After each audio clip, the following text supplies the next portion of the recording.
Good morning, good day to everyone. Welcome to the webinar. And frankly speaking, I really don't know how to start this webinar because we are in unusual circumstances. Shock, disbelief, frustration, anger, such feelings have been with us for 15 days now, when the unbelievable aggression of Russia on Ukraine started. Everyone is helping Ukrainian institutions and citizens according to one's capacities as an individual, as a society member, as employee of an institution, and of course as an Erasmus beneficiary. I'm sure that Polish higher education institutions are helping the Ukrainian partners and students who are in Poland at present. The war is around the corner. Digitalization is maybe not the most important issue and topic at the moment, but hoping that we will be back to the normal very soon, we are just doing our job. So we decided to offer you the webinar, and we prepared agenda. And I would like to present now to you the agenda. During today's webinar, we are going to remind you about the Erasmus Student Card Initiative, its complexity, its benefits for students, its responsibilities for the higher education institutions and for the staff members of the institutions, responsibilities which are related to the Erasmus Charter for Higher Education. And we are happy that we can run today's webinar with our colleagues from the Commission, from the Ministry, with the representatives of the higher education institutions and representatives of the eduGAIN institution, who is important for the higher education institutions who would like to join the network and who would like to benefit from what it's offered to students, to the institutions. And as we know, the process is complex. We decided to invite an institution who is representing in Poland the eduGAIN and to present you what we know today. So for some of the, if we can show the second part of the program, what I would like to stress is that probably for some of you, what we have prepared for today will be the repetition, the systematization of what you have already learned or know. Probably for some participants, the information will be too basic. Probably for other, it will be too complex.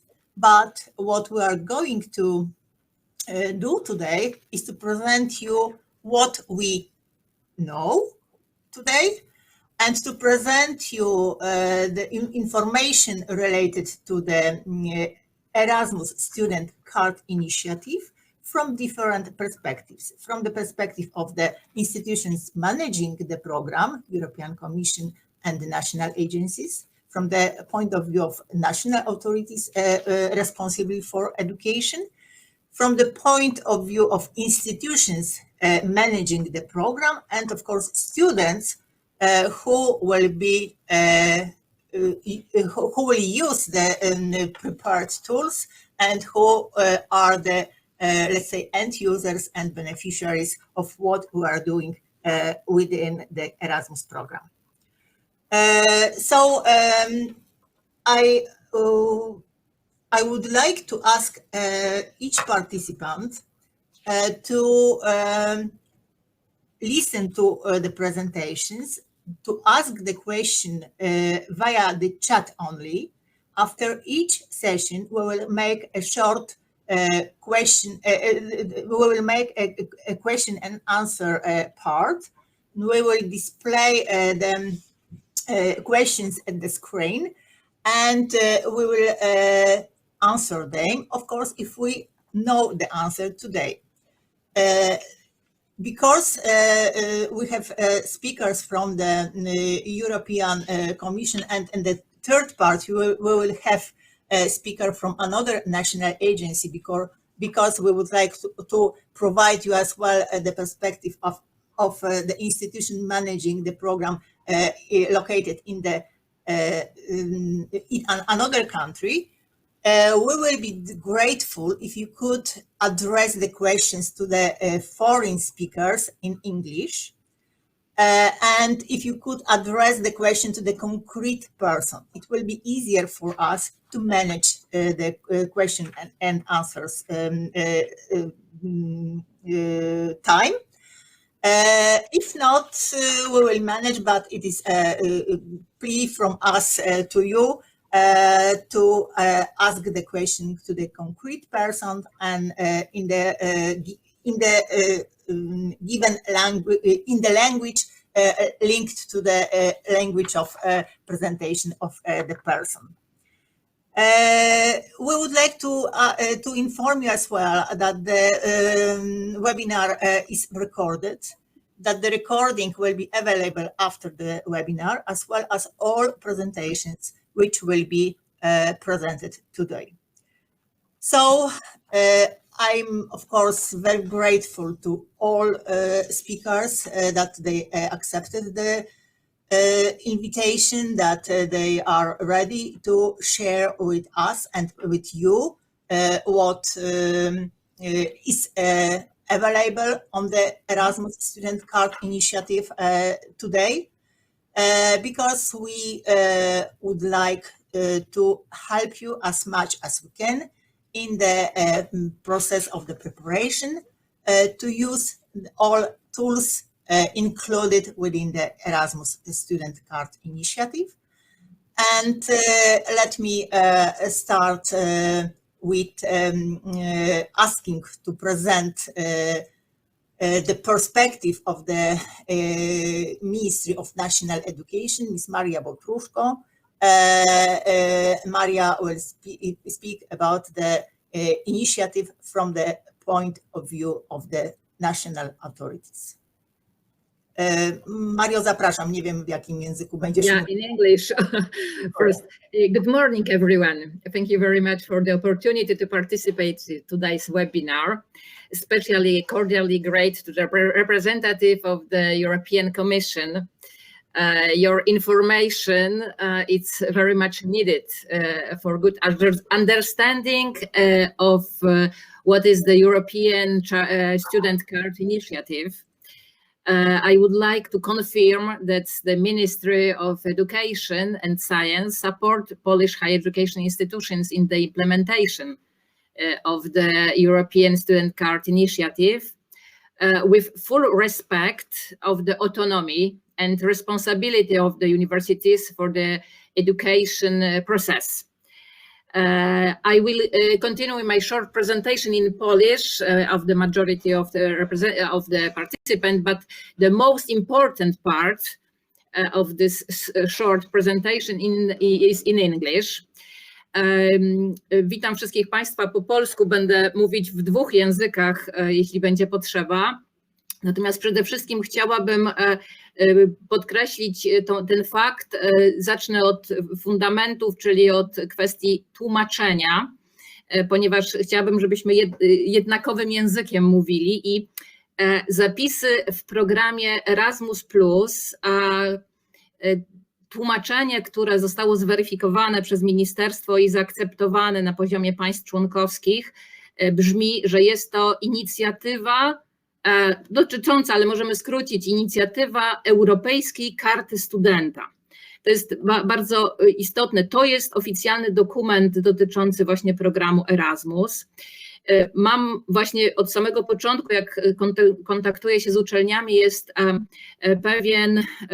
pewien kłopot, ponieważ European Student Card Initiative jest tłumaczone jako inicjatywa europejskiej legitymacji studenckiej. In English, this is European Student Card Initiative, but in Polish, in the document from the Commission, it's the Inicjatywa Europejskiej Legitymacji Studenckiej, and I will kindly ask the European Commission to correct Polish translations in document and on the website. Dlaczego tak? Dlatego, że no jakby chcemy jednakowo, bo w dokumentach komisyjnych pojawia się legitymacja, w projekcie prowadzonym przez jedną z polskich uczelni jakby, tak powiem, wdrażania karty pojawiała się inicjatywa europejskiej legitymacji, no więc bardzo byłabym wdzięczna wszystkim, aby używano inicjatywy europejskiej karty studenta. Ja powiem bardzo krótko, te slajdy, proszę Państwa, nie są po to, żeby je teraz czytać.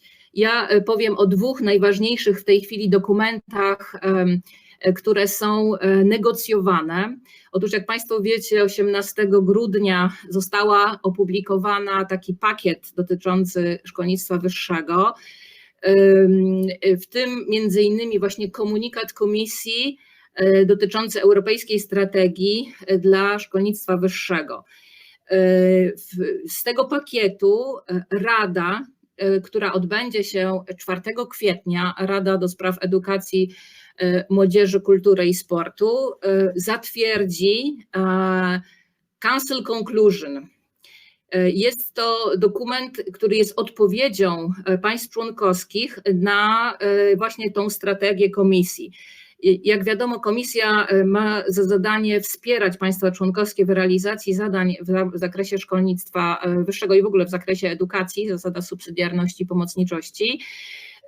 I w związku z tym w tym dokumencie państwa member states and the Commission in cooperation with higher education institution should also strive the simplicity administrative procedure for the institution, including by future widening and implementation of the European Student Card Initiative. To jest dokument istotny, dlatego że państwa członkowskie we współpracy z Komisją i uczelniami, to jest bardzo ważne w kontekście autonomii i odpowiedzialności, jak zaznaczałam na początku, będą realizować wdrożenie Europejskiej Karty Studenta, inicjatywy, bo wiadomo, Państwo wiecie, że to jest inicjatywa częściowa. Ten dokument jest ważniejszym dokumentem od drugiego dokumentu, który w tej chwili jest w trakcie negocjacji. Negocjacje są końcowe, one dokonują się w grupie roboczej, w tak zwanym Komitecie Edukacji, grupa robocza Rady. Natomiast drugi dokument to jest Komisja również, ma takie prawo, opublikowała w tym pakiecie Proposal for the Council Recommendation of Building Bridges for the Effective European Higher Education Cooperation.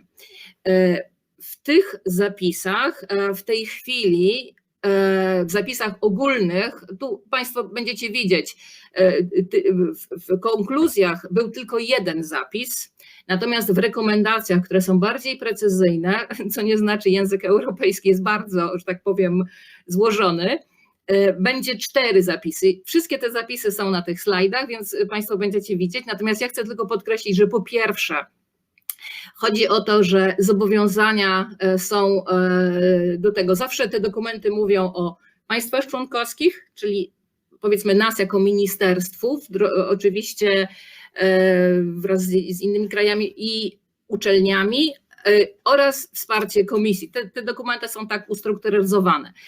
I chodzi o to po pierwsze, że zobowiązujemy się do tego, że będziemy jakby ułatwiać, tak powiem, funkcjonowanie.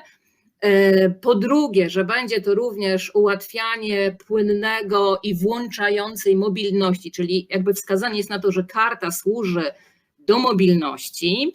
I ostatni slajd, który chcę Państwu pokazać, to, że po pierwsze właśnie chodzi o ułatwianie różnego rodzaju sposobów funkcjonowania z jednej strony właśnie europejskiego oraz różnych krajowych sposobów, jakby różnych inicjatyw europejskich, to jest takie znowu ogólne, ja przepraszam, no ale język europejski jest właśnie taki, w tym inicjatywy Europejskiej Karty Studenta.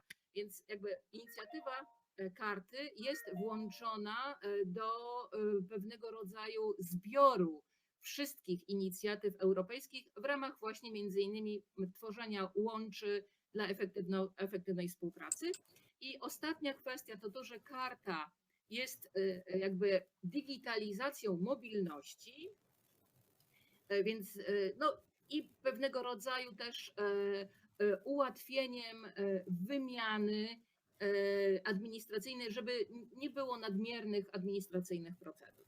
Więc jakby te dokumenty zostaną przyjęte, tak jak już zaznaczyłam, w czasie Rady 4 kwietnia. No i będą one jakby, potem będą monitorowane oczywiście, na ile my wdrażamy, na ile realizujemy ten instrument. W każdym razie włączony jako jeden z ważnych elementów strategii, europejskiej strategii dla szkolnictwa wyższego.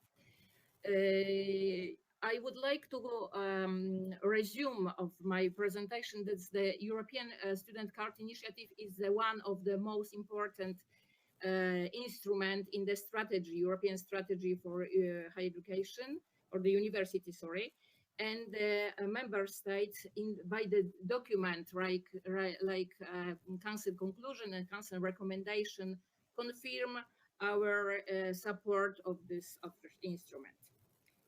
Thank you very much. Thank you, Maria. Thank you very much. Now you can see, you have had a proof that the initiative of the European Student Card Initiative is a complex issue. You were able to listen to the national authority perspective, and now it's time for presenting what is known about the initiative, European Student Card Initiative, at the institution which is centrally managing the Erasmus Plus program. We are lucky and to have Alexandra, Licht and Theo Mink with us. And I'm inviting now our colleagues from the Commission to share with the Polish institutions what can be shared, that's what we know at present. And we are very keen to listen to this presentation because it is a learning exercise for us as well. Alexandra, the floor is yours. Thank you. Thank you very much, Beata, and thank you for all the colleagues. So first of all, I would like to thank all the almost 350 participants we have today. This is excellent, you can make it, and I hope our presentation will reply to your questions. So I will start. Actually, my colleague from the ministry have already presented the strategy, which is excellent, and I'm very happy she did so. I could not understand in Polish, but I'm happy also that there was English translation and updates. So basically, just maybe a small recap. So what is the strategy for European universities here? The idea is to have a European shared vision to support all types of higher education institutions to adapt to changing conditions across all their missions. And this is why there are identified priority areas for transformation based on clear objectives, which you just saw. Now, this would lead to concrete actions at the EU level in order to enable to support the higher education sector. And the idea is that it will result in synergies and actions and national reforms. Now, this is the wide global perspective. Now, let's take a look closer in the 4 flagship initiatives. So, of course, as you might have seen, there are 4 flagship initiatives. We're talking about, first of all, to expand to 60 European universities within more than 500 universities by mid-2024. So there will be also an increase of budget. We also would work towards a legal status for European alliances. And examine a joint European degree. And what is more relevant to our meeting today is the European Student Card Initiative. So the idea is to scale up the European Student Card Initiative by starting deploying a unique European student identifier that will be available for all students in 22 and to all mobile students are in 22 and to all students in universities in Europe by mid-24. So this is indeed a very ambitious goal, and we'll take a look now how the European Student Card Initiative is linked to the European Student Identifier, and I hope that with our presentation and explanation it will become clearer. Now, what are the goals of this European Student Card Initiative? And we look at an initiative because it has various elements. It's not only a physical card or an online card or EWP, but it's an initiative. So the goals are first to enhance Green Erasmus program administration. So the idea is to reduce the paper burden and move towards a paperless workflows. And as you might think to yourself, well, that makes sense. We're in the 21st century. Now, also the idea is that the Digital Erasmus Plus program, we will have a one only principle and efficiently gain mobility management. So there is no need to reconnect and readapt and remanage, but we'll gain efficiency and of course time. Allowing also a digitalized process. So having the European Student Card Initiative, we hope to achieve a more inclusive Erasmus program.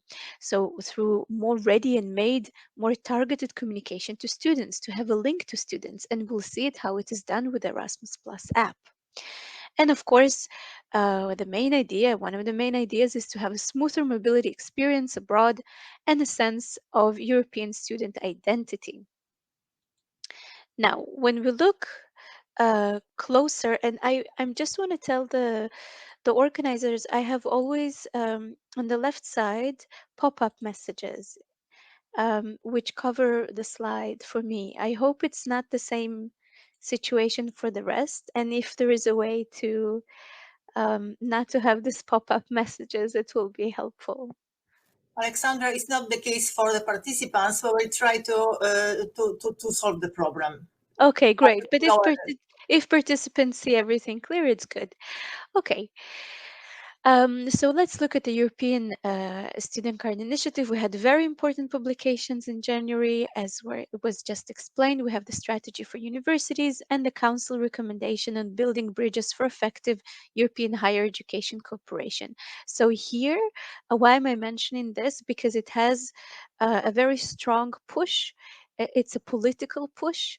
It brings the political level, the ministry level, also to be aware of the importance for the European Student Card Initiative.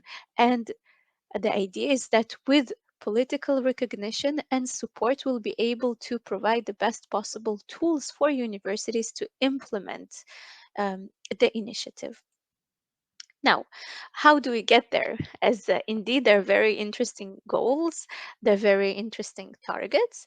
But how do we get there? So, the initiative under European Student Card Initiative, as I mentioned, we have various pillars. We have Erasmus without paper, which we call EWP. We have the EWP dashboard. We have the European Student Identifier. We have My Academic ID. We have Erasmus Plus app and the European Student Card. So various pillars that are closely interlinked and consist of the European Student Card Initiative. Now, let's look at one by one. So what is the Erasmus without paper? So the idea that it aims to pave the way for Erasmus coordinators to manage mobilities more efficiently by replacing paper exchanges by data exchanges between IT systems. So this what it means in clear words. Instead of exchanging paper, we exchange data between various IT systems of universities. Now, when we look at the EWP network, the Erasmus Without Paper network, the network interconnects a multitude of student information system. So, for example, the Warsaw University is managing in one system and another university in another system. So here we have a network that interconnects the systems, whether individual universities. So if it's a system that is owned and made by university, or it's a system that is provided by a software provider. So there are some universities that they don't have their own system, and they turn to a private company, which in turn provides that system.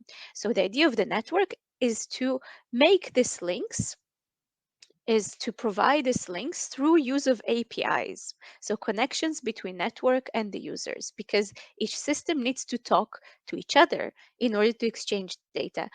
So I hope this is, it's a bit of a basic explanation, but it might be good that we align our understanding before we dive into more details. Now the dashboard, and I see somebody already commented on the dashboard. So what is the dashboard? Initially, the dashboard was born as a solution for institutions that do not have their own system and do not have the possibility to have a software provider. So this is a web-based solution for exchanging student data electronically for HEIs lacking the required SIS software. As we know today, the dashboard is, we can say, victim of its own success, because many institutions are actually on the dashboard way more than what we expected. But okay, this is the situation, and I will also explain about the enhancements of the dashboard, about the developments in order to make it more stable. Now, all this, so we have HEIs using software providers, HEIs having their own systems, HEIs using the dashboard, and the idea is to make efficient digital way to manage Erasmus Plus student mobility. So all that we see all these elements as part of the network, and the idea that they will all be aligned and well functioning, interacting with each other. Now, let's look a bit more closer at the Erasmus Without Paper network. So here, this is a current update that we have from February 22. So we see that the network is growing, and this is excellent. We have 2,376 nodes in production network, which means these are HIs that are visible on the network, that they're actively exchanging the points of connection to the network. And we have 670 nodes in development network, which means they're in process of connecting, which is very good news. As we have around 4,000 ECHA holders, it means that we have more than half of institutions already connected or in process of connecting to the network. Now, when we look at the dashboard, we have many institutions which are registered, and as I said, the dashboard is a very successful tool. We have over 3,000 institutions registered, and within within these institutions we have 152,000, over 152,000 OLAs exchanged and over 13,000 IAAs signed. Now, what does it mean, exchange and signed? It's a bit, as I'm not a technical person, so I hope I will be able to explain it properly. But basically, we have 1,700 institutions that are subscribed to IAA API, which means they are registered, they tested this IAA API, and they're visible on the network, ready to exchange IAAs, which is very, very good. And it means that 77% of IAAs exchanged are within the dashboard users, which is good news on one hand. On the other hand, it means that the EWP network, the universities that use their own systems, the universities that use third-party providers, need also to speed up and quickly to test and be ready to exchange also IAAs. And indeed, this work has been pushed greatly by our contractor and by our colleagues the software providers, and a lot of advancement has been done there. Now, as for the learning agreement, we have 1,500 subscribed to the learning agreement API, and which consists 84% of EWP universe of 1,874 users. So basically, all these numbers, it's not to confuse you, but I would say the underlined message here is that indeed it's a complex process. It's not a simple process to connect networks, to connect IT systems, but we do see an increase, and we see many OLAs exchanged, many IAs exchanged, and there is, of course, a lot of work still to be done. Now, as you might heard, and of course my colleagues Joanna and Beata have shared with you, we have published a note to the national agencies directors. It clarifies the situation with the IAAs. Because why is it so? Because we understood from the digital officers, from our colleagues in the national agencies, that institutions, that you guys, it's a process, and it's not a simple process, and you need more time. So this is why academic year 21-22 has been considered to be a transitional year, and which means that that basically we need to be ready to digitalize already yesterday. So due to the situation, due to the fact that we cannot, that the system, in order to function fully, the HIs need to be ready, and there need to be a proper groundwork to do so. We have decided to exchange the transitional year until the end of the calendar year. So what does it mean? So instead of exchanging it in another academic year, we said, okay, let's make it more simple. This transitional year will end in the 31st of December 22. After which, digital readiness as a part of the ECHE commitments will be monitored by national agencies. And the ECHE monitoring guidelines and precise criteria of fulfillment will be published in the upcoming weeks. But I can, even before we have them officially published, I can share with you the idea here that we would not monitor, um, is an institution exchanging all IAs digitally, yes or not? So it's not black and white, but we will monitor a percentage. What is the percentage of IAs exchanged digitally? What are the steps that are done in order to connect to the network or to the dashboard? Or what are the steps that are done in order to push third-party providers to be ready? So we're looking at a more of a process rather than just result yes or no. So if an institution will show efforts and actions towards digitalization, then of course the result of the monitoring will be positive. So our idea is really to help institutions, to push institutions to digitalize.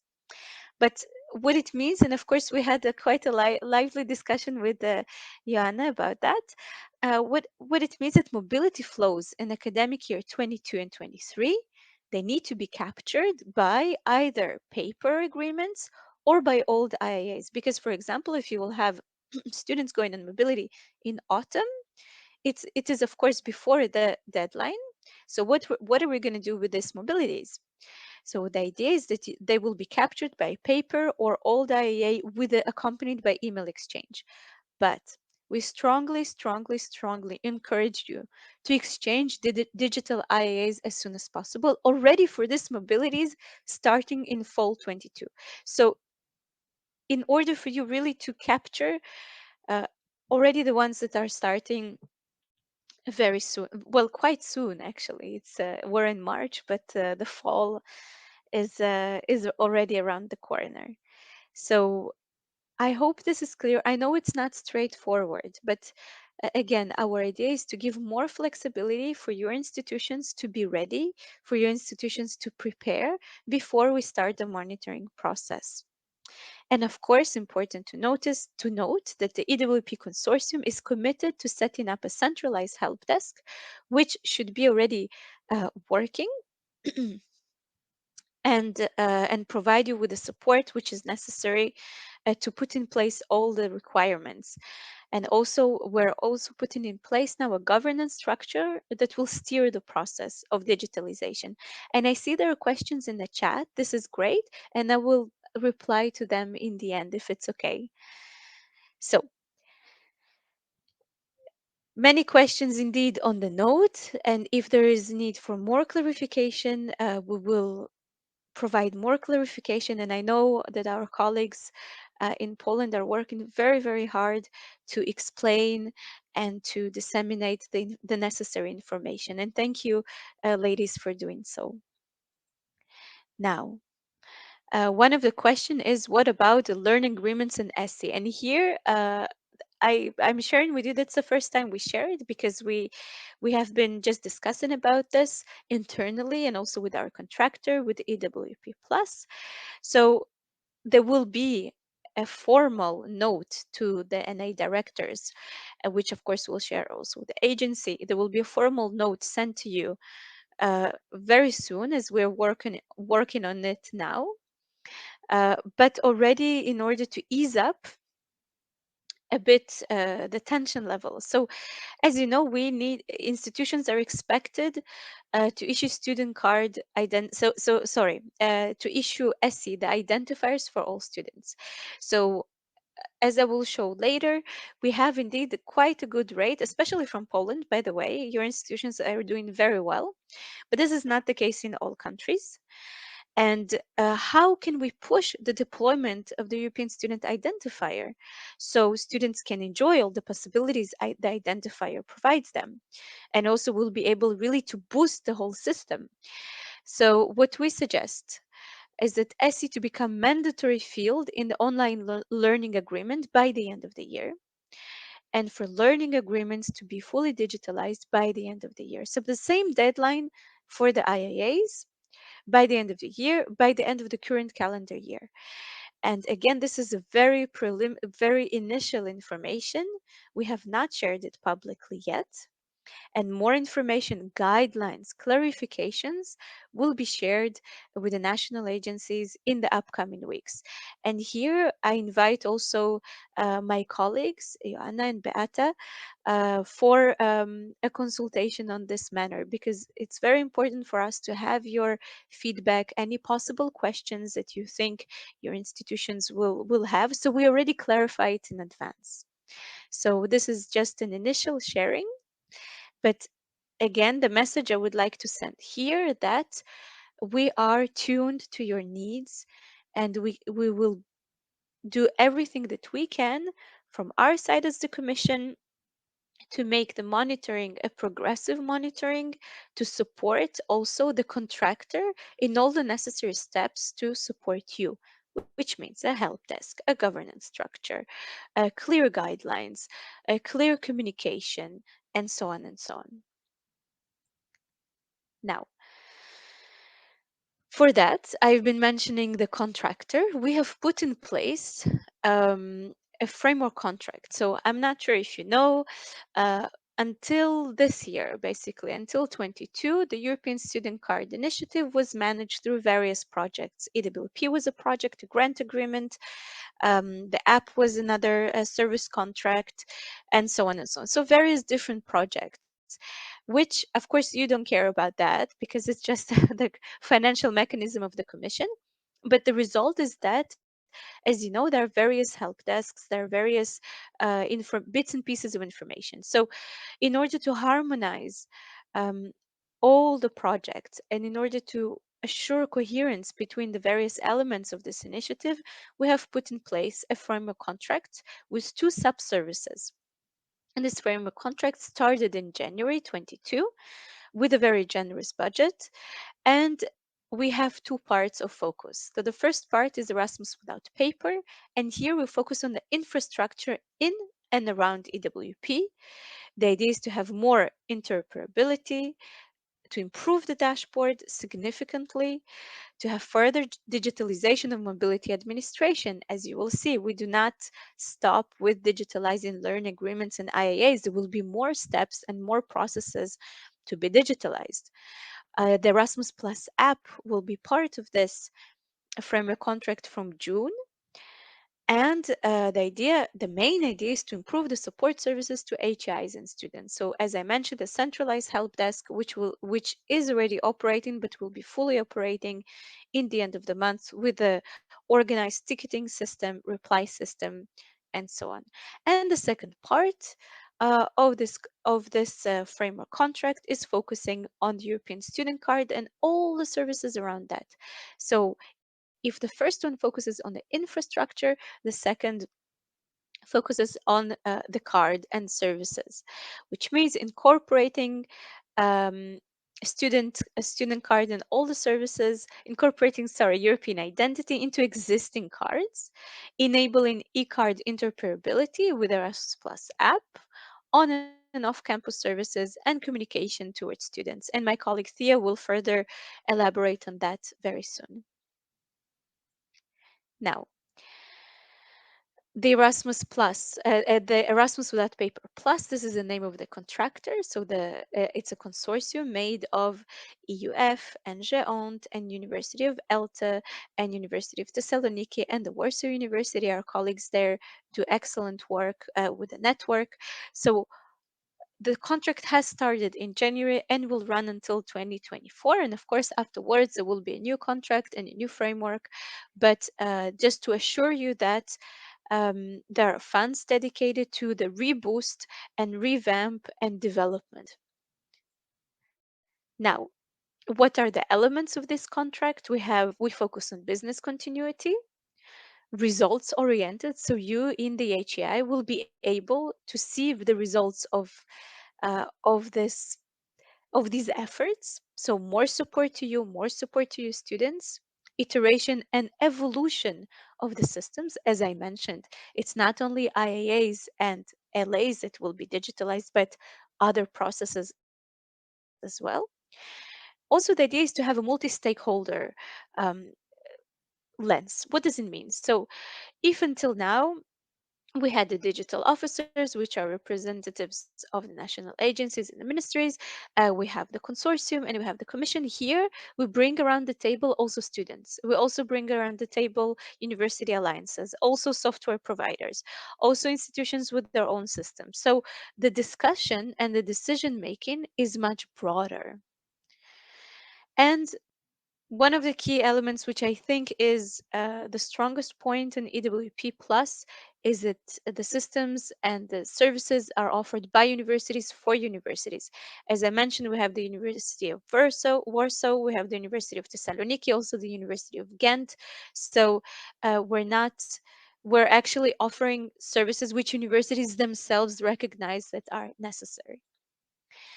Okay, and we have many deliverables, and here you can see a breakout of all the deliverables and their slice within the budget. And this, just to mention, that's a courtesy of our contractor that have shared this information with us. And you see we have dashboard enhancement, we have network reinforcement, help desk, governance, communication, so on and so on. And of course, we also have continuity of infrastructure, preparation and of enhanced infrastructure. So um, many tasks, many activities, and we hope that indeed in the upcoming 2 years you will see the difference. Okay, so as I mentioned, continued availability of digital infrastructure, enhanced help desk, addressing also the technical debt, as you know, and some of you have already pointed out to your digital officer that there was no reply, for example, when you ask a question for the dashboard help desk. So indeed, there was a lot of technical debt and a lot of need in hiring new people, addressing new questions, and within this new contract, this technical debt is addressed. And of course, outreach and communication towards the community to clarify things, to explain, to provide guidelines, webinars, sessions, and so on. And what are the activities that are extended also towards 23 is a governance model. As I mentioned, that the idea is to hear the voices of all the stakeholders in ESCI, to mainstream the European Student Identifier, to support the change management in HIs. And what does it mean? The process of change, moving from paper to digitalize. This is a big change, and this change needs to be supported. And of course, we also have an element of the program management environment, which is more internal to the contractor and us. So the timeline, I was asked to present the timeline of digitalization. So here, this is a tentative timeline. And why do I mention it's tentative? Because um, we cannot decide about the timeline alone. We need your feedback. And this is why, as I mentioned, we have the governance structure where we have representations of the national agencies and the project coordinators and software providers and institutions and students that can give us the feedback on whether the systems are ready for purpose. Tentatively, the timeline is as following: interinstitutional agreements to be digitalized within this year, learn agreements for studies as well within this year, transcript of records by 23, application and nomination by 23, and of course a further timeline to be defined, as we have many other documents and processes, mobility consortia, grant agreement, and so on and so on. So again, as I mentioned, this a tentative timeline, more specification will be published as we go. And now for the app. I'm Beata and Joanna, would you like me to take questions maybe regarding EWP now, or would you prefer to be in the end? Alexandra, it's better to continue the presentation. Yeah, and it's better to continue. Okay, great. So the Erasmus Plus app, Take in mind that students will present Erasmus app as well. Okay. Great. So I'm going through it very, very quickly. Erasmus Plus app, the available features now is the ability to manage administration process for EWP dashboard. And we will see in the future, the idea is to extend it also for all users to the all network. We have the European Student Identifier based European Student Card. There are a lot of information, multilingual information in all EU languages on mobility opportunities, deals, tips, stories, and so on. And of course, events. This is what we have now in the app. Now, what would we like to have in the future? The ability to manage administrative processes for all students, so not only dashboard users, and expansion to more admin processes, fully digitalized student card, integration with the online linguistic support, review of mobility experience, and so on and so on. So this has been now we're under a process of consultation with our colleagues in the GAC, with the ESN. In a later stage, it will be also with the digital officers. What exactly do we want the Erasmus Plus app to offer for students? And I hope that we will be, I hope and I'm quite confident with the strong consortium we have that we'll be able to offer a well-functioning app that will serve their needs. Now, there is a tips campaign running until the 22nd of March, and we ask you to disseminate it in your institutions. Tell your students to submit tips and to submit their opinions. And there will be also 5 winners with prizes every month. And of course, the destination of the year will be announced. So the top destination of the year will be announced in the Erasmus Generation meeting organized by by ESN, Erasmus Student Network, in Porto on the 10th of April. Okay, so the identifier, that was quick overview on the app. European Student Identifier, here we enter a bit more technical elements. So the European Student Identifier we said if we need to digitalize processes, it means that we need to authenticate and identify students and learners. So student mobility, we know it requires knowing both who the person is, what is their home university, and of course we need to authenticate that indeed John Smith is from this university and not another one. And universities themselves need to exchange the student records, and in order for the student also to be uniquely identified. Now, how do we get there? The student identification is financed through a project called the EDSSI, which is actually part of DG Connect portfolio, and slowly elements of this project will become a part of our framework contract. But basically, what it means, we can identify students through various elements. Through the eduGAIN, which you're well familiar with, so institutions that are part of, they're federated and a part of the eduGAIN network, via Google Login, or via EIDAS. So EIDAS, the national identity, the national identity provider. So I'm not sure if this is available in Poland, but this authentication goes through the My Academic ID proxy. And when the student is identified, they can access different services: PhD Hub, the dashboard, online learning agreements, and the app. Now, you might have a question I've been asked by your colleagues is, what about Google? Because we know that this is not the safest option. We know that the Commission has already communicated that the Google login will be slowly phased out. And indeed, you're absolutely right.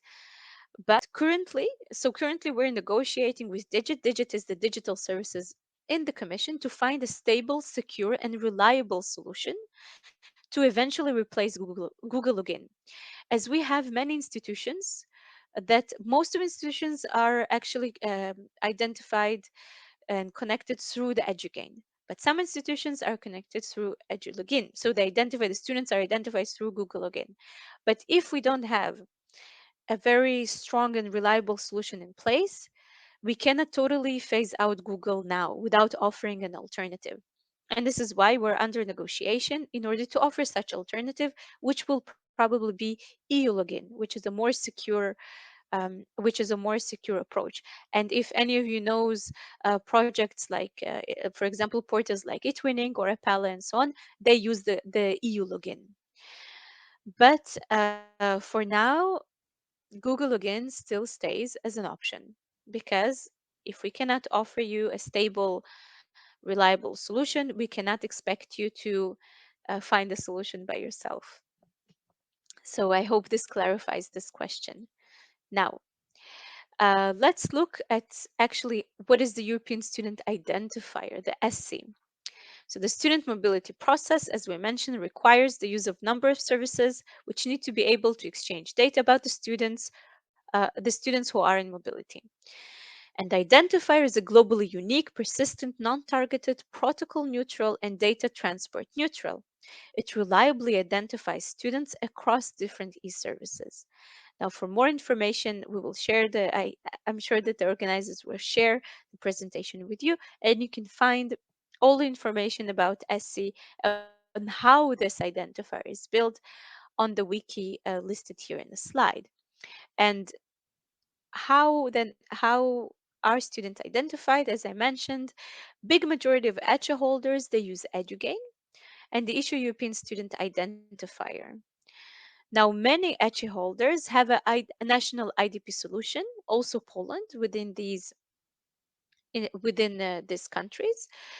So basically, it's a local identity provider, and then we also have around 500 ECHA holders, which are deploying the identity provider of last resort, the whitelisted. And if I'm not mistaken, Poland is not a part of the whitelist, because indeed you have this national IDP solution, which of course is very good and welcomed.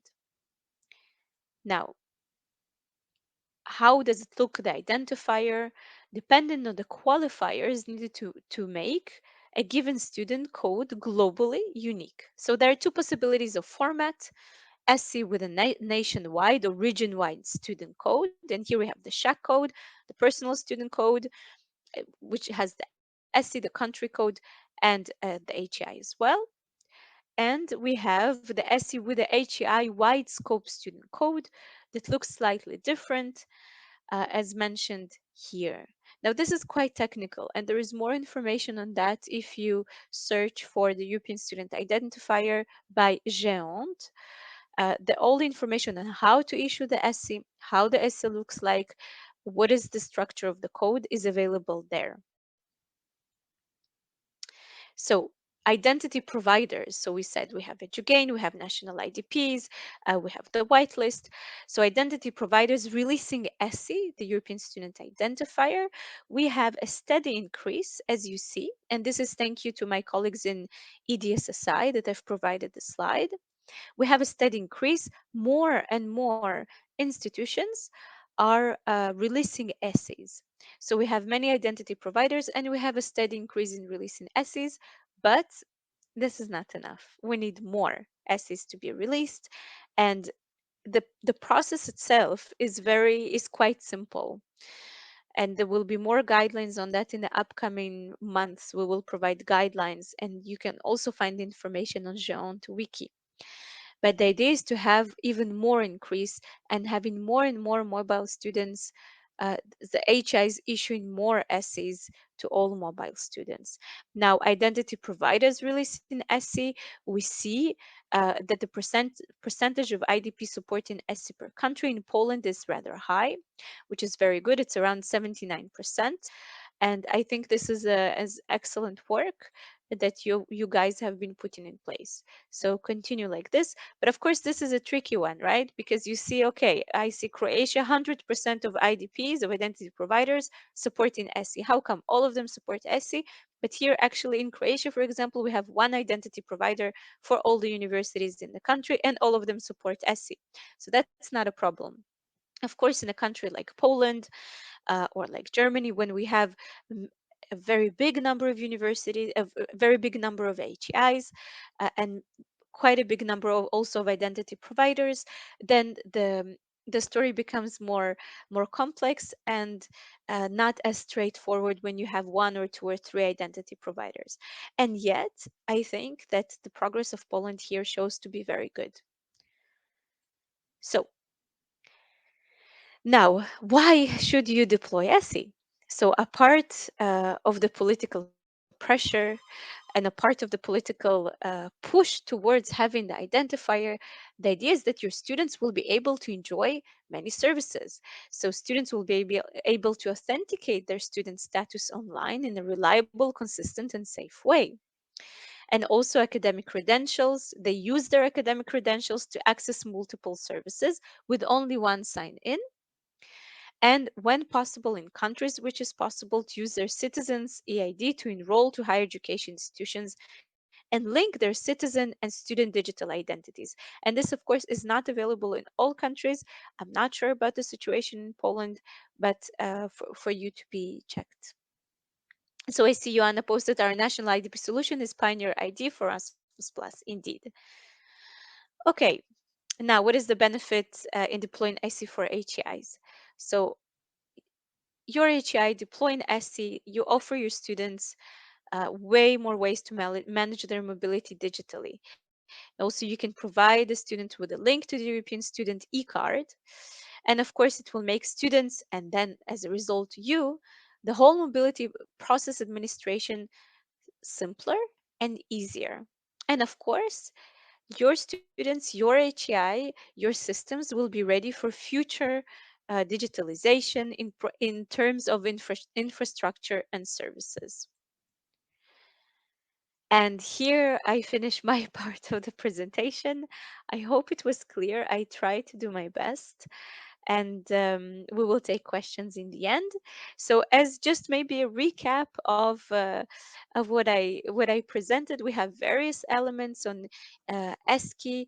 We have EWP network, which entails within it software providers, own systems, dashboard. So and the IT systems that allow exchange of digital administration processes. We have the Erasmus Plus app, which is the part of students. It's a student entry point, and we have the student, the identifier, the European student identifier, was actually a key how we identify students, and in order to provide them more services and allow a recognition across the various elements of ESCI. So thank you very much. And I pass the floor to Theo, my colleague, that will explain about the European Student Card. Thank you. Thank you very much, Alexandra, and thank you to Joanna and Beata for organizing this event. And also, of course, also I want to extend my thanks to all the participants for joining us today. So I will give a shorter update on the European Student Card, which, as Alex mentioned, is the other part of this initiative. And I will start with a small reminder of what is the European Student Card, because I think there was maybe a lack of communication in the recent years around it. So the European Student Card is part of the European Student Card Initiative, which is a flagship initiative of the European education area. And it's further endorsed in the January 2022 European Strategy for Universities that Alex presented before. It specifically aims to ease the access to on-campus and off-campus services for students when they move abroad. This is achieved by turning existing physical or digital student cards into European student cards by adding a European hologram and a QR code to them and associating them with a unique European student identifier that Alexandra also presented beforehand. So you might have felt like you heard about this card before. In concrete words, it means that a student in mobility with a European student card should have access to the same services as any students in his host university. So the state of play is that the European Student Card was a successful EU-funded pilot project that ended in 2018 and that led to the deployment of 2.6 million European student cards with a European hologram across 27 countries in the EU. Out of those, 1 million cards have also an integrated QR code, which means that they can be read by card readers abroad. In 2021, the European Commission took over the results of this project and is rolling it out across the EU with the aim to reach all students by 2025.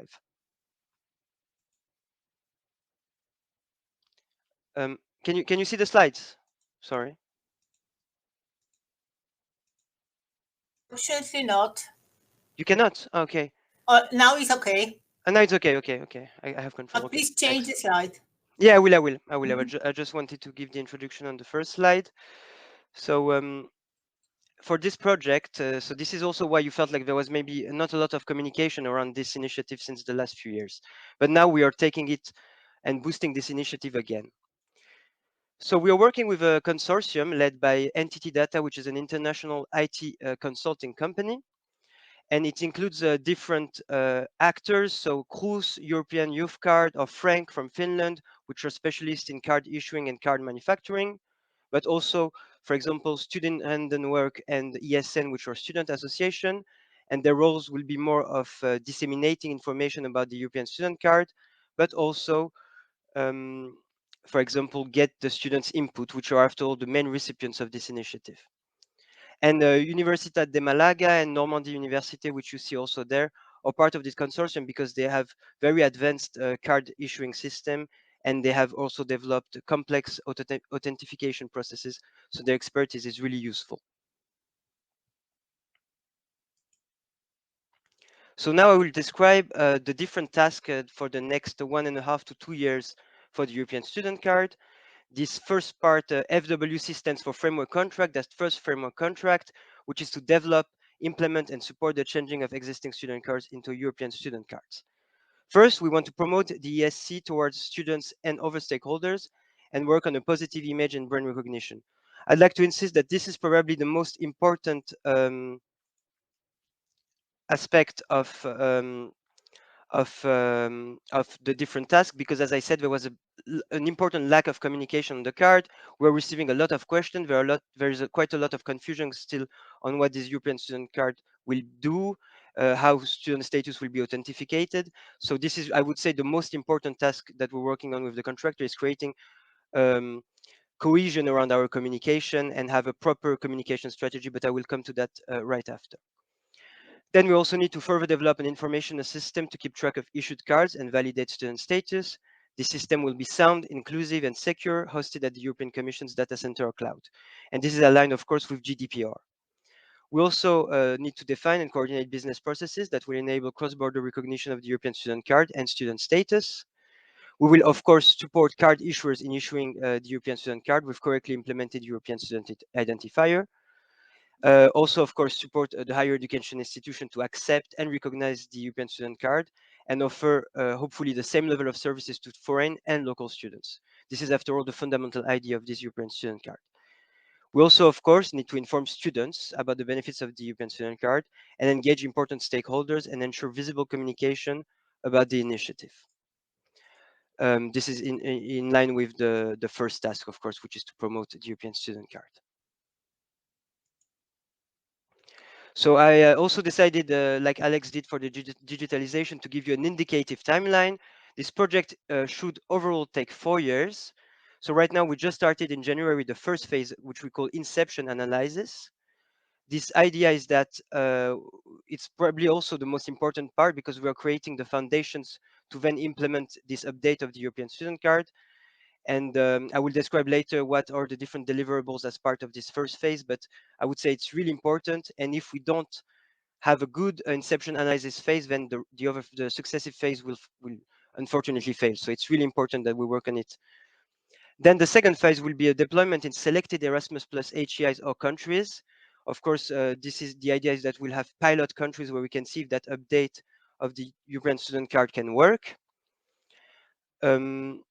It's still to be decided if we will have a choice of different HEIs or rather a choice of different countries to pilot the European student cards. But if it's countries, it will probably be between two to four countries where we'll deploy the European student card. And the last phase is that the European student card should be available in all Erasmus Plus participating countries by 2025. And this will be made through the European student identifier, which will be available to all students, as Alex mentioned, in universities in Europe by mid-2024. So you might wonder why there is a small difference in timeline. This makes sense because for the student status to be fully authenticated in the European student card, we need the European student identifier, of course, to be already available in all Erasmus Plus countries. So now I will give you a bit of the latest updates. You will see that a lot of work is still ongoing, which is why I cannot share any sort of content yet with you. But here are the latest updates about our deliverables. So the first thing is that we started drafting a baseline study. And this baseline study includes a country analysis. So we are trying to assess the readiness of each Erasmus Plus countries to implement the European student card. And this includes the current drafting of country fishes, in which we have put different factors that can help us assess how ready each country is to implement the European student card. So this includes very general information, such as the number of HEIs, but also, for example, the number of students in mobility, but also more complex information, which ask from our contractor for more research, which is, for example, the existing other alternatives or other existing cards which we have to complement, such as, for those who know, EAC, which is quite present in Central European countries, or also, for example, the different service providers that exist and that can be included in our European student card in each countries. So right now, as I said, so we are defining the criteria to assess this ESC readiness. And also this baseline study includes stakeholder mapping, which right now is at about 50% development. The stakeholders mapping is extremely important because we have to map every stakeholders that exist and might be indirectly or directly participating, contributing, or impacted by the European student card. So this includes obvious stakeholders, students, higher education institutions, universities, but also less obvious stakeholders, such as all the different service providers, but also, for example, different card manufacturers existing.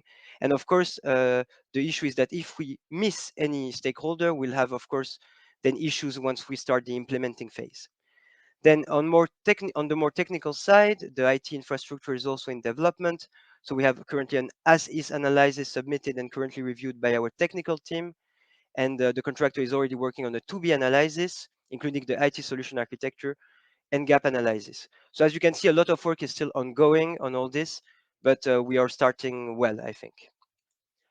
Now, on the communication side, we have started drafting a communication strategy. As I said, it's absolutely necessary with all the questions we're receiving about the European Student Card, and also to have more cohesion on our communication. And right now, we are co-defining with the contractor the target audiences. This is, of course, very important because we won't give the same communication to different audiences. For example, a technical audience will need to have technical documents on the European Student Card, whereas students or HES will need to have a much more generalistic communication on the European Student Card and on the benefits that it can bring to them. And also, we are the other main deliverable of this first framework contract is an informational portal for the entire initiative. So this will include, for example, also Erasmus Without Paper that Alex has presented before. So right now we are progressing with information architecture. We have already organized multiple sessions to co-define the architecture and the goal of the portal. It will be a long process because it's a big development task for the contractor. It also, on the side of the Commission, requires a lot of different levels of authorization. So it will be a long process, but we're hoping that the final version of this portal will be available by March 2023.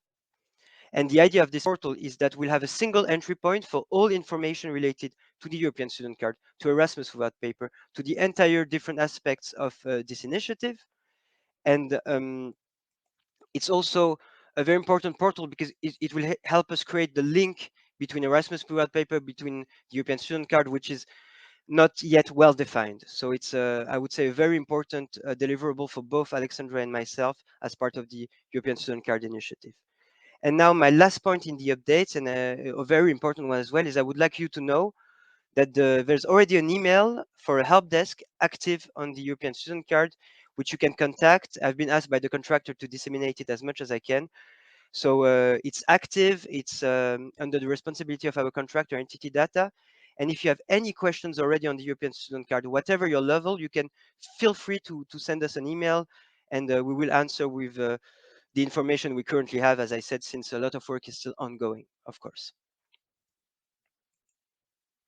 So I will now give the floor back to to Alexandra so that she can tell you about the next events. Thank you, Theo.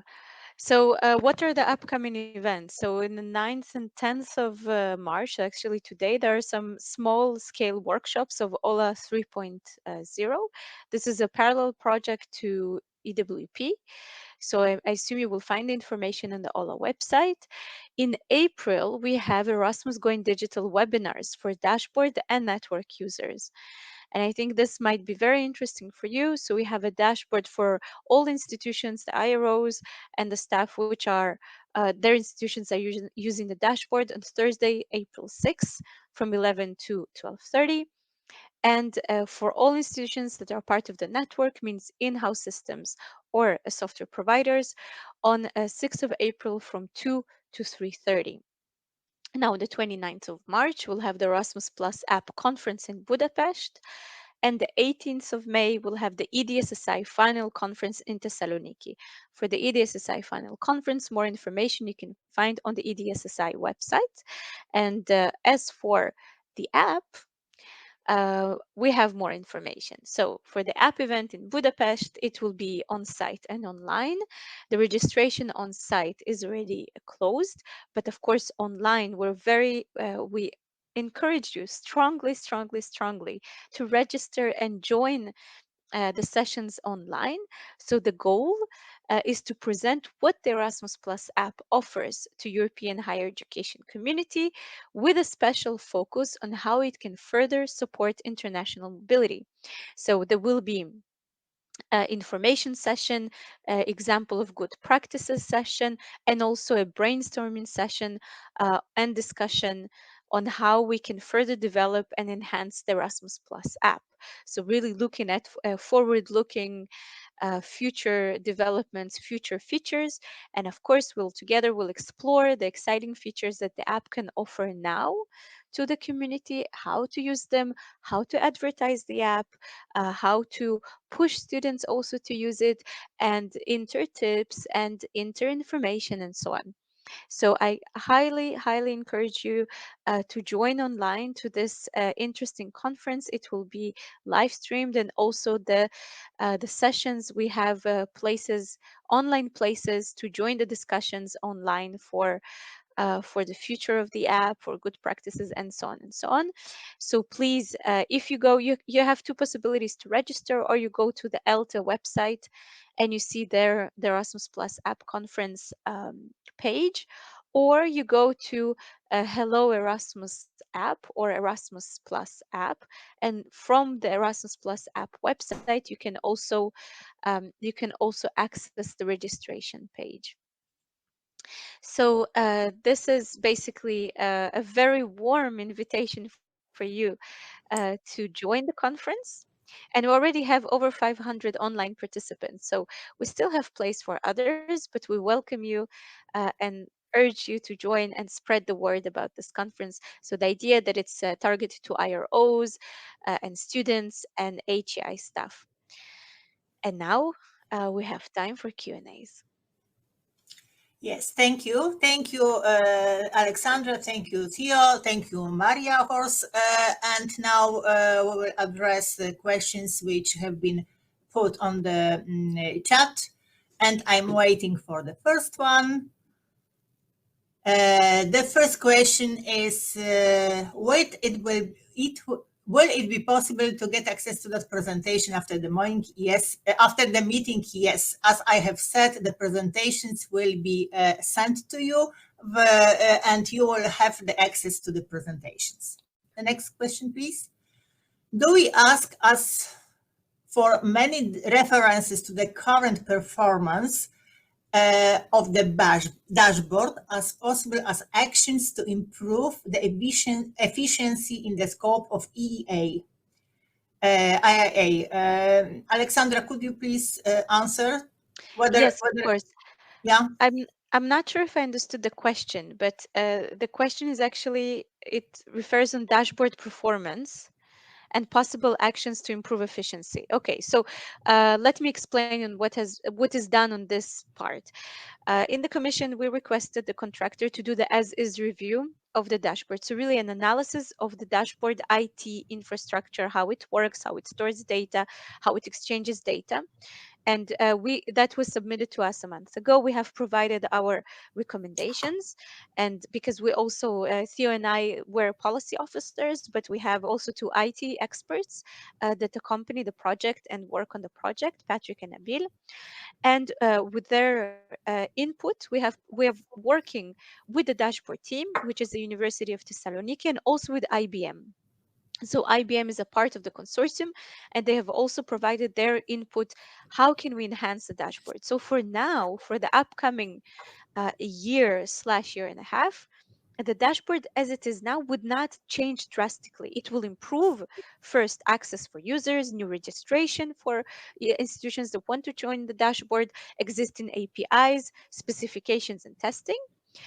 But our idea that after this initial phase that we call a firefighting, we will continue the evolution and development of the dashboard. So the dashboard you saw in my slide will become a service, which means that it will offer same services as in-house or third-party providers. But this is at a later stage, and this is why we also in the process of discussion with Digit, with the services in the commission, and with IBM, because it will mean a whole a reconstruction, we can say it, an improvement of the dashboard.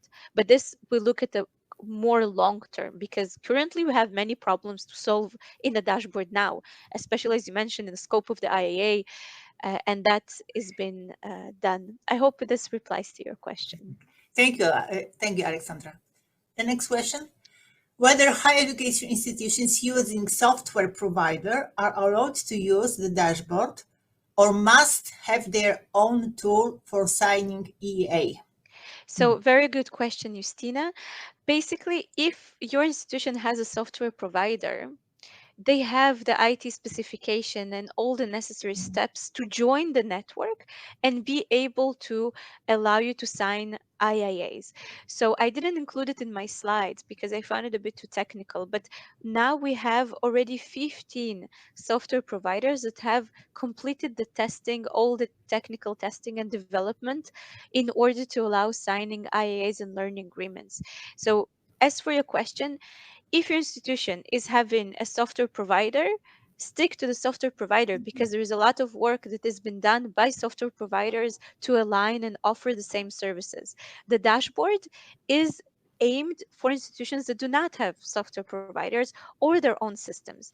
And as I mentioned, the dashboard now is already quite overloaded.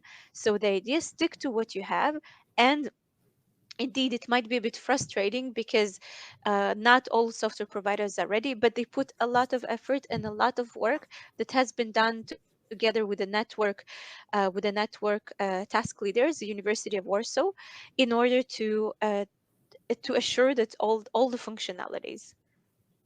Thank you. Next question.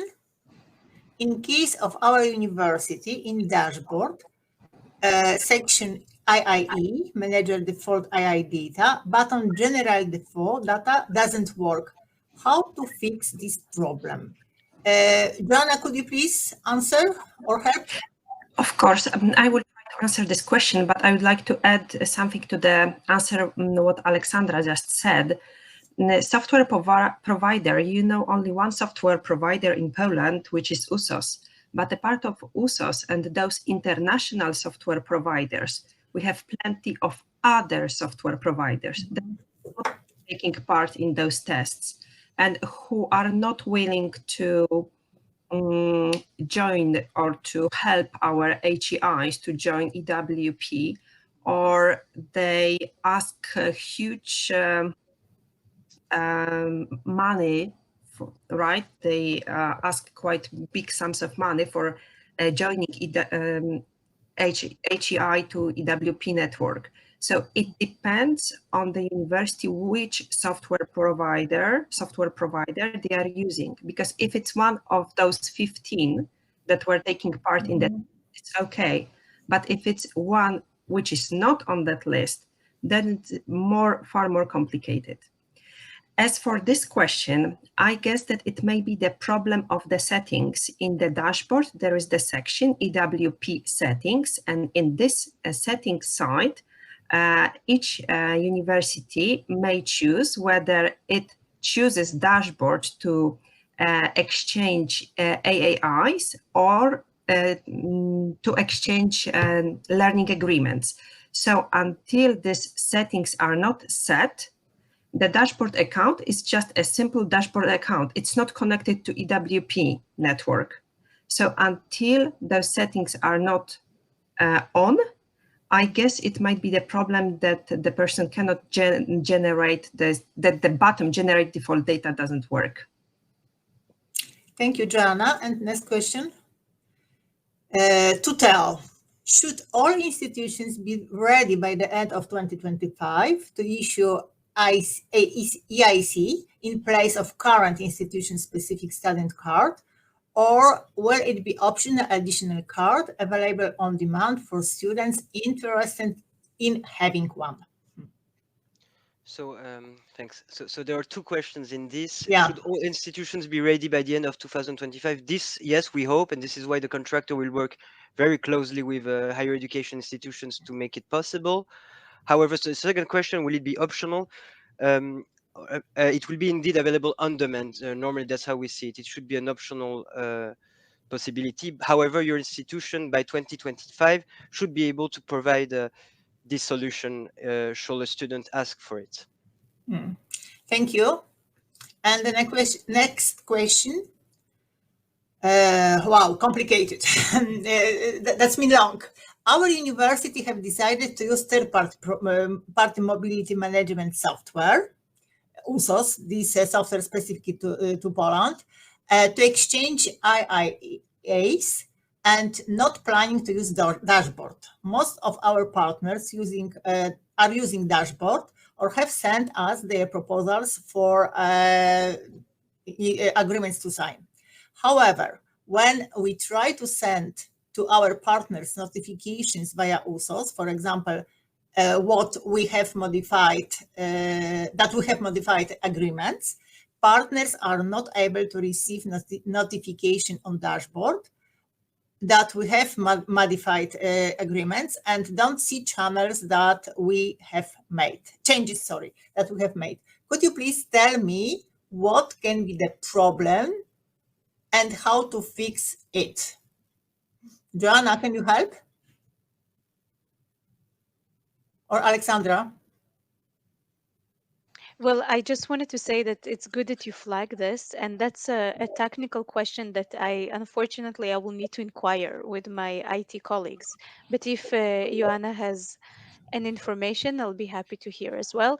And maybe with Joanna, we can also follow up in a bilateral on that software provider. I'll be interested to hear more about that after the conference, of course.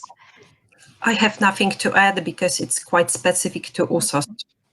Yeah. Okay, so what I can say that please, if Joanna, we can follow up on it bilaterally on the USOS case, because I do think it's a good question, and I need to see from just an initially from the question. This is a known question, because there is indeed a glitch in communication, the possibilities for the dashboard users and the third-party providers. And usually third-party providers need to adapt their system and allow specific adjustments within their system in order to receive, to be able to receive IAAs from the dashboard. But technically, I'm not fully aware exactly of the technical developments. What I would maybe suggest to Ilya to check the GitHub. So to check the GitHub, to maybe ask the USOS, if possible, to check the GitHub, because all the technical recommendations and basically the code and all the information is published on the GitHub. And of course, we'll follow up on that. And if needed, then I will also include the University of Warsaw that works closely with the third-party providers. Okay, thank you. There is a comment made by Maria from the Minister of Education and Science. The implementation of the European Student Card must be carried out in close cooperation with the member states, of course. It is not good to set implementation dates, especially since there is a lot of inconsistencies, information about the European Student Charter and its form. There are no known conclusions from the pilot projects. Until now, a separate card has been issued and existing national cards have not been changed. And yes, thank you for this comment. As Alexandra and Theo referred, everything which is stated during this webinar is tentative, yeah, is subject to check with many stakeholders. So I suppose that everyone is aware of what has been commented. And but our task is to inform universities and to listen to the universities and to pass the message to the institutions managing and institutions working on the different parts of the initiative, and we will stay in touch. Yeah. The next question. Can you add something? No, it's fine. Okay. But I wanted to tell Maria that, of course, I take her comment in and I will share it with the team and with the the next question. What is the relation between European Student Card and Polish National Student Card, where we have to replace foreign cards with ESCI in the future, or will we have only a sticker on with hologram and QR on existing Polish student cards, whether the European student card will be obligatory or voluntary? The question has been already partly answered. And as far as the replacement of the European student card in Poland is concerned, to the best of my knowledge, it is too early to answer the question. Yeah. It is too early, but it probably won't replace Polish cards. and it will probably be the solution of a sticker indeed. Yeah. An update. And in our digitalization objective, the idea really is that we will in the end turn towards a digital solution and not a physical one. Yeah. Yeah. And the next, well, it's not the question. It's the statement, the comment that we cannot change yes, no into yes concerning exchange the static information for agreements for our partner. I think that it will be considered by the institution working on the technicalities. Yeah. Theo? It's the dashboard. It's to the dashboard. Yes, so The dashboard. I would Okay. rather, yes, To the Joanna, help desk of the dashboard to be addressed. Help desk of the dashboard or check exactly.